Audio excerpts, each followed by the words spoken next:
Next, on Currents News, a growing pandemic, racial turmoil, the church abuse crisis. The U.S. Bishops' Conference is meeting to take on the major issues of the day. Then, Catholic schools in Brooklyn and Queens vowing to stay open even if the rising infection rate forces public schools to close. I'm Emily Drubian. Coming up, I'll tell you why they're so confident. plus COVID-free flying. One airline is guaranteeing a safe onboard experience right in time for the holiday travel rush. And feeding the hungry. There's a lot of need out there this holiday season, but help is on the way. The news starts right now.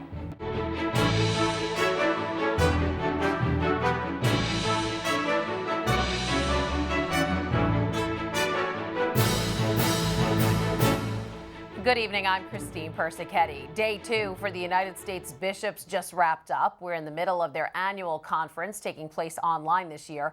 That's a change of pace, but the agenda is still full speed ahead. Bishops today grappling with how best to recover from this pandemic and fight for racial justice. Currents News' Jessica Easthope has more. I know that each of us as bishops has tried to think through how to respond to the particular challenges in our own dioceses. Bishops from across the country coming together on the most important issues facing the Catholic Church in a way they never have before, over Zoom. I've seen a new missionary spirit coming alive in many. The faithful are hungry to continue the mission of the Church. On day 2 of the annual conference, bishops focused largely on how the pandemic has shaped our faith. Launch a national campaign that simply says, bring someone back to church. So when you return, let's hope that great day that comes relatively soon, when we all come back to church, that you bring someone with you. The bishop spoke about how the pandemic has presented a new opportunity, becoming a tool for evangelization. A much different conversation from day 1. That was when the bishops focused on the McCarrick Report and its shadow over the church.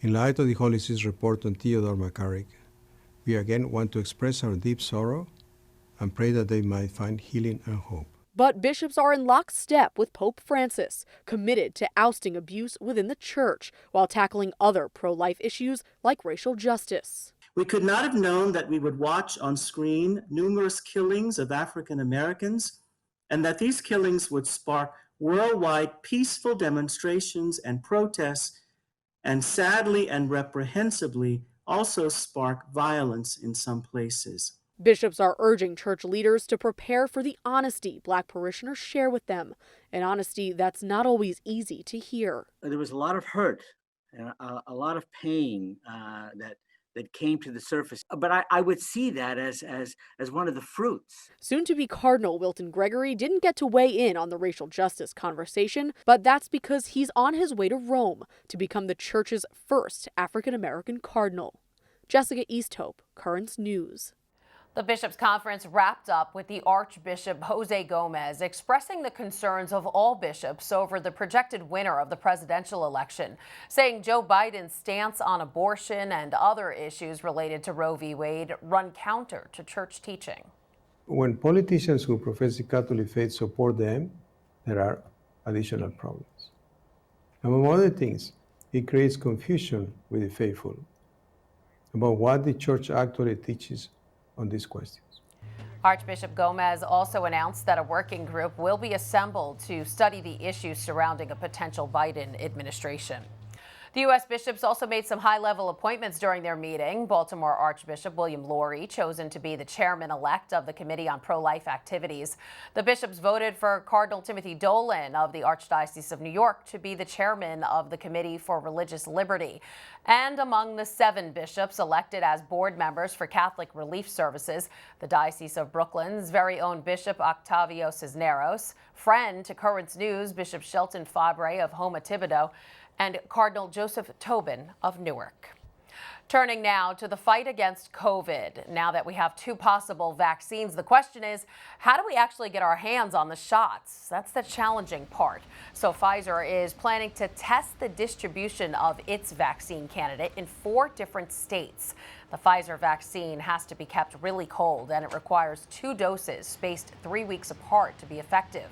Rhode Island, Texas, New Mexico, and Tennessee were chosen for the distribution tests. because of their different sizes and diversity. In New York City, Mayor Bill de Blasio says we're holding the line against COVID-19, but he says we still have work to do to keep the numbers down. The Big Apple's infection rate was at 2.74% Tuesday. The mayor has said if it reaches 3%, he'll shut down public schools. Right now, they will open on Wednesday.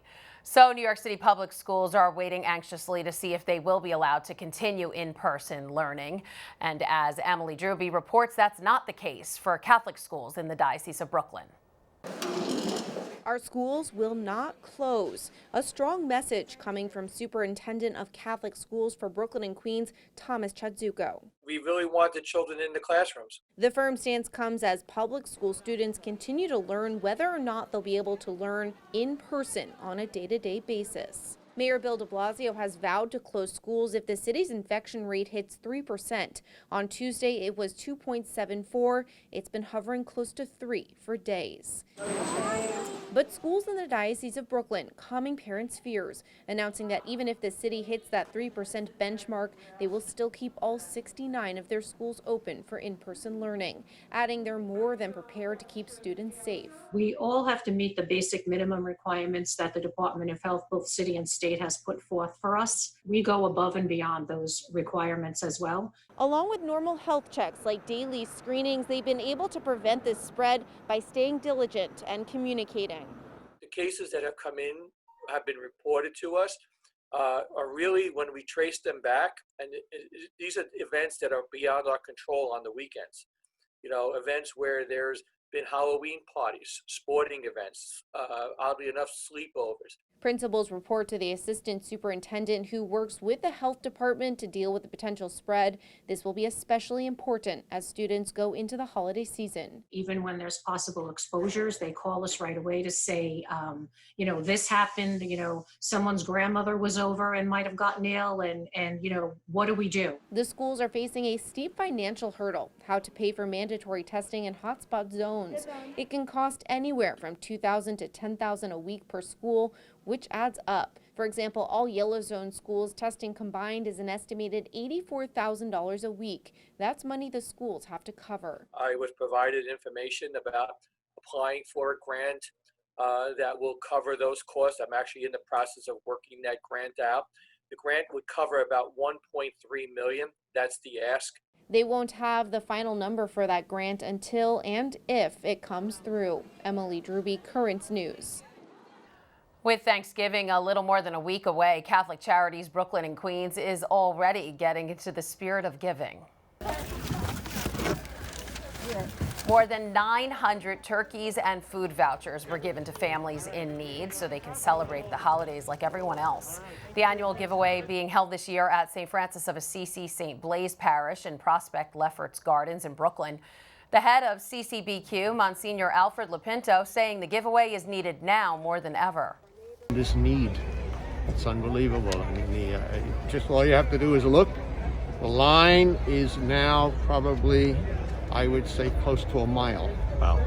And people waiting. It helps out for the holidays to make sure that we can have things. The Corona things is really extra tight. And you get to meet new people. I met a couple of people standing on this line. Catholic Charities will hold a second giveaway this Friday.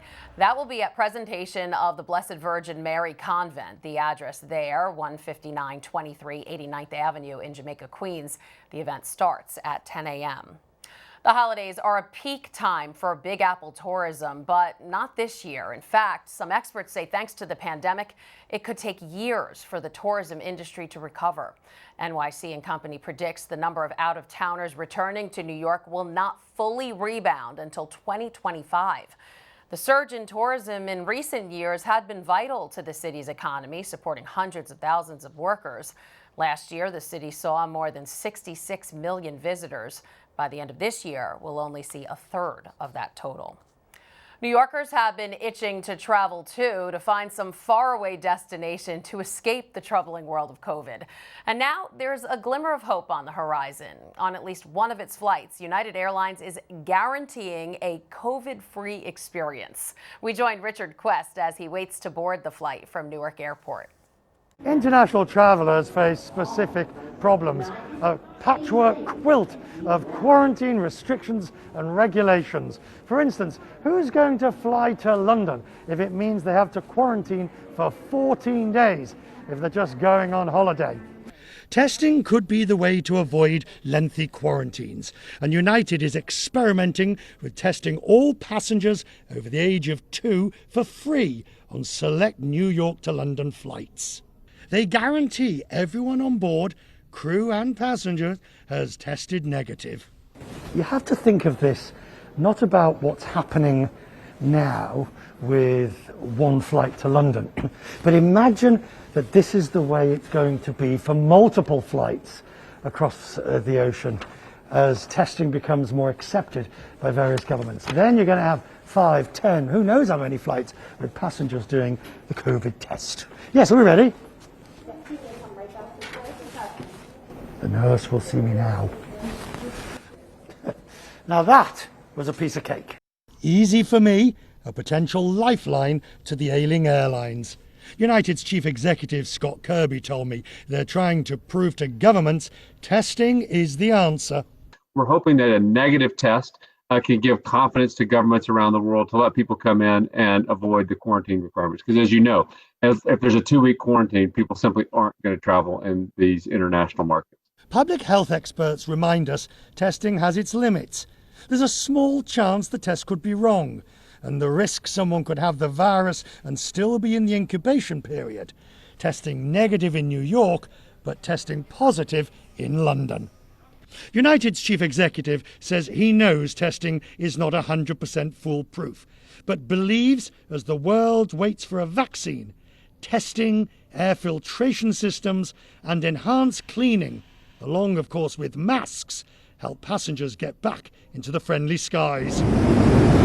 We are now on our way to London, and I've since learned that one of the prospective passengers did test positive for coronavirus. United had a plan in place for such an eventuality, and that person has been isolated and is being taken care of. That was Richard Quest reporting. United Airlines says the flight was a great success.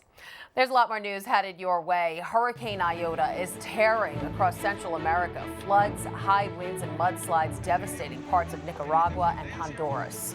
The heads of Facebook and Twitter are back on Capitol Hill defending themselves against allegations of anti-conservative bias in the 2020 election. And the statue of St. Michael the Archangel stands high above a Roman landmark, but few know the story behind the statue. We'll tell you coming up. Now you can help us put your faith in the news. The next time you capture a newsworthy event, send us your pictures or video. It's easy. Go to netny.tv/sendus and you may see your submission on Currents News.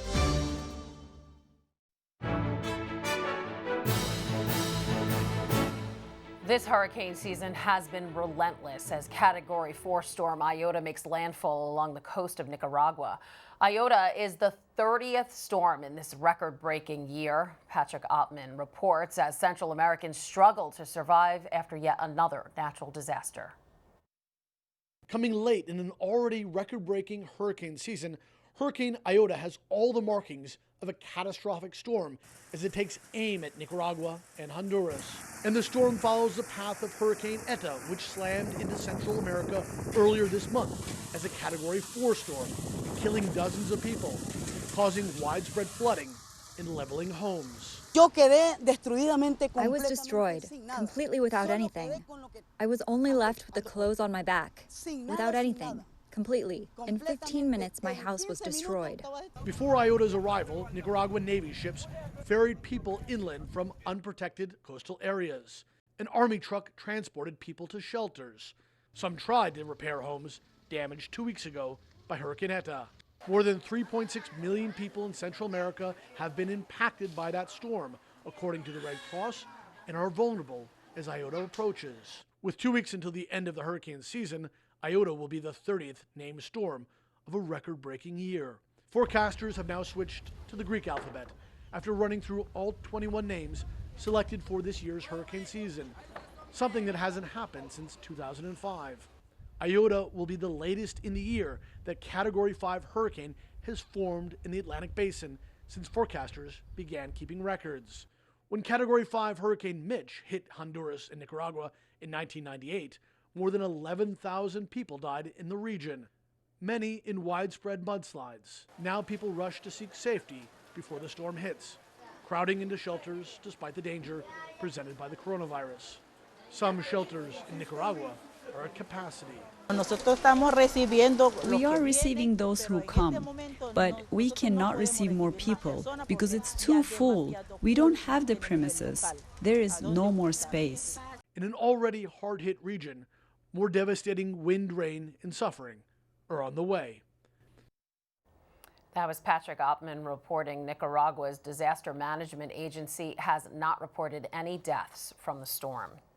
Overseas soldiers may soon be on their way home. The United States plans to cut back on its military presence in Afghanistan and Iraq by January 15th.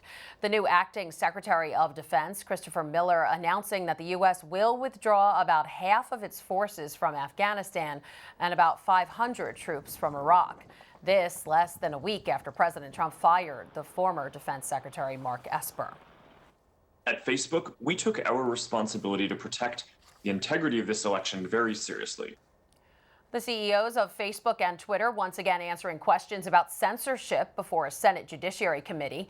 The social media giants defending their handling of disinformation in the 2020 presidential election on Tuesday. The two company leaders originally appeared before the committee 3 weeks ago after conservatives slammed the tech giants for censoring a New York Post article. Meanwhile, the president's personal attorney, Rudy Giuliani, was in a Pennsylvania courtroom Tuesday trying to prevent the state from certifying votes. During the hearing on the federal lawsuit, Giuliani argued that the Trump campaign has been blocked from watching ballot processing in key cities. The Keystone State is expected to go to Joe Biden.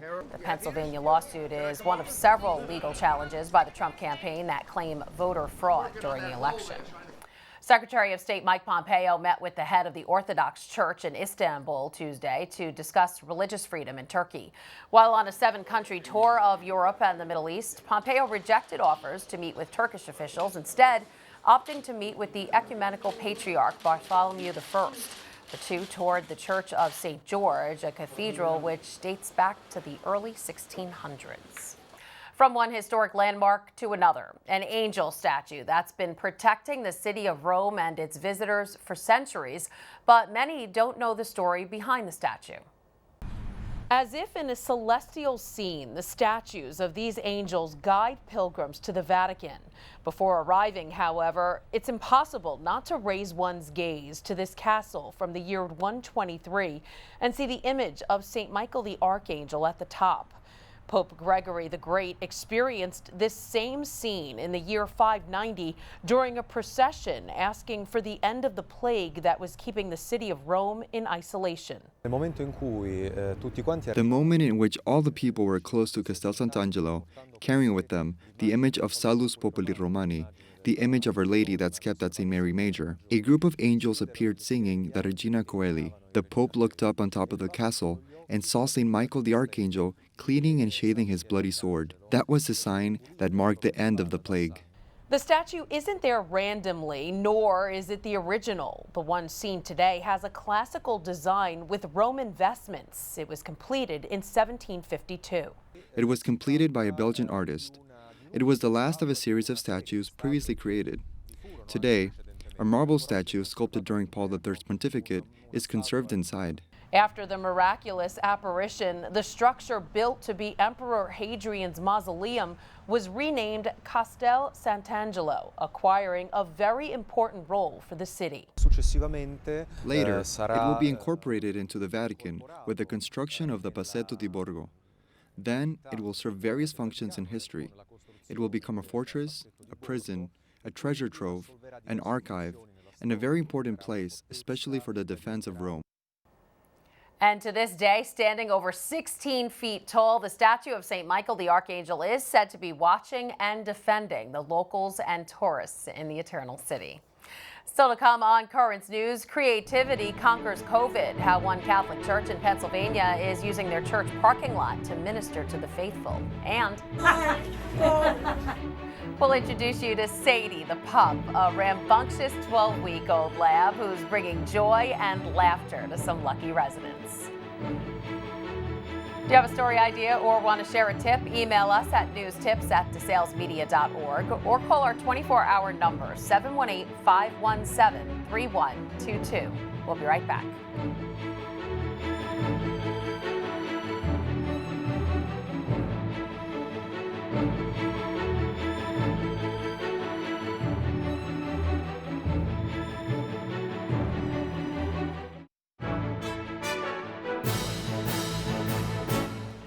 Parking lot prayers. It's a thing in Pennsylvania. St. Thomas More Church in Allentown has been holding drive-in masses during the pandemic. Parishioners pull up, tune their car radios to an AM station, and participate in Mass without having to leave their cars. The church came up with this idea to prevent the spread of COVID-19, and parishioners say they feel safer this way. We answer everything, what we're supposed to, as if we were in church. Except I like the open air. The pastor says they can fit about 125 cars in their parking lot, and most of their masses have had at least 100 cars. And finally tonight, nursing homes all over the country still aren't allowing visitors inside because of the pandemic. But in Wisconsin, that only applies to humans. Jamie Perez has the story. At SSM Health St. Clair Meadows Assisted Living Home, COVID restrictions say no visitors are allowed here, and it can seem a bit lonely. But there is one visitor allowed inside that's making this adjustment just a little bit easier. Come here, Sadie. The residents, I think, really enjoy seeing her, and it's good to get rid of her for an hour or two when she's a puppy. Jared BECKWITH is Sadie's owner. He was doing construction work outside the building when TERI FICHTER, a volunteer coordinator here, noticed them outside. And opened the door, and out came this little thing. And I'm like, oh my goodness, we should bring her inside to share with the residents. That was about 5 weeks ago. Now, every Monday for about an hour, this 12-week-old pup spends time with the residents here. Sometimes having a little too much fun. But it helps bring joy back to a place where they need it most. We haven't seen family members, or it's just staff that comes in, and we are their family, and now Sadie has become part of their family. It just feels good to know that this little girl can bring happiness to so many people. The residents here have watched Sadie get bigger as the weeks go on. And even though the restrictions preventing visitors are temporary, they're looking forward to a more permanent plan to keep Sadie in the family and watch her grow old alongside them. It brings a few moments of happiness of whatever place they want to go with it, and Sadie brings it into the building for all of us. So cute. I guess you could say it's the power of puppies. That was Jamie Perez reporting. Sadie's owner says he plans to bring the pup to the assisted living facility for years to come. And that is Currents News. I'm Christine Persichetti. Thank you for joining us, because we are putting your faith in the news. I hope to see you again next time.